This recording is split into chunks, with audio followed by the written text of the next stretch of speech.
Hey guys, this is Austin, and today I'm here with a video going over what to expect on the new Xbox 720.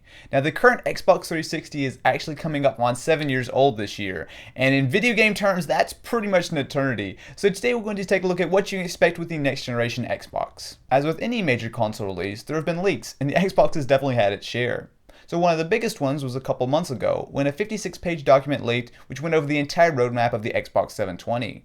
Now of course some of this probably isn't actually going to happen as this was done about 2 years ago or so it was leaked just recently, but it was probably a little bit of an older roadmap, but there's definitely some really interesting things in it. Some of the more important things that were included in this document were the specs. So the current Xbox 360 has a triple-core processor, half a gigabyte of RAM, and a DVD drive. Fast forward to the Xbox 720, and we're looking at more like a 6 or 8 core CPU, 4 gigabytes of RAM, and a Blu-ray drive. Also slated is backwards compatibility with Xbox 360 games, as well as a brand new Kinect 2. Now all of this is fairly straightforward, but there's not a lot of details. Of course, this was a couple years ago while they were still in the planning stages. However, that's not all. So a couple weeks ago, there was a posting on a forum of someone trying to sell an Xbox 720 dev kit for $10,000. The guy posted a few pictures of it, and for the most part it looked pretty generic. So of course you could see a few things such as Durango, which is the Xbox 720 codename, but overall it looked pretty fake. But when these pictures were shown to some developers who would have access to the Xbox 720, they all said, yes, this is actually what we're using right now.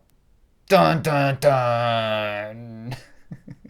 Assuming this was real, and for the most part it seems pretty legit, we can see that Microsoft has made several changes from the planning stages, which was the first thing we saw, to the actual dev kits that they're shipping to developers. For starters, it has 8 gigabytes of RAM, which lines up perfectly as, since this is a dev kit, it's not actually the final hardware, and the developers who are making games on it are going to need a little bit of extra room for their various tools. It also sports an 8-core Intel CPU as well as an Nvidia graphics card. Unfortunately, we don't have the exact specs here, so we don't know if it's going to be based on a next generation chip, maybe the current generation of PC parts, or more than likely the last generation.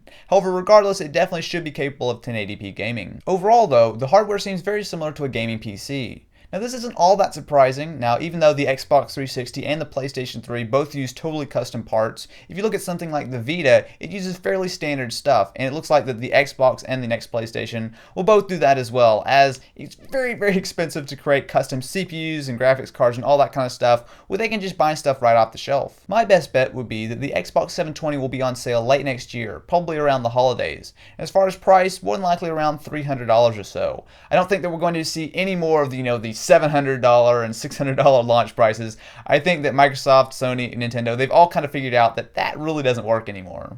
Well, actually, it never worked. Anyway, I'm curious to know, what do you guys think of the Xbox 720? Or Xbox 8, or Xbox Next, or whatever they decide to call it. Definitely be sure to let me know what you think in the comments below. Anyway, if you enjoyed this video, definitely be sure to leave it a thumbs up. And if you're interested in more videos on the new Xbox, definitely be sure to subscribe.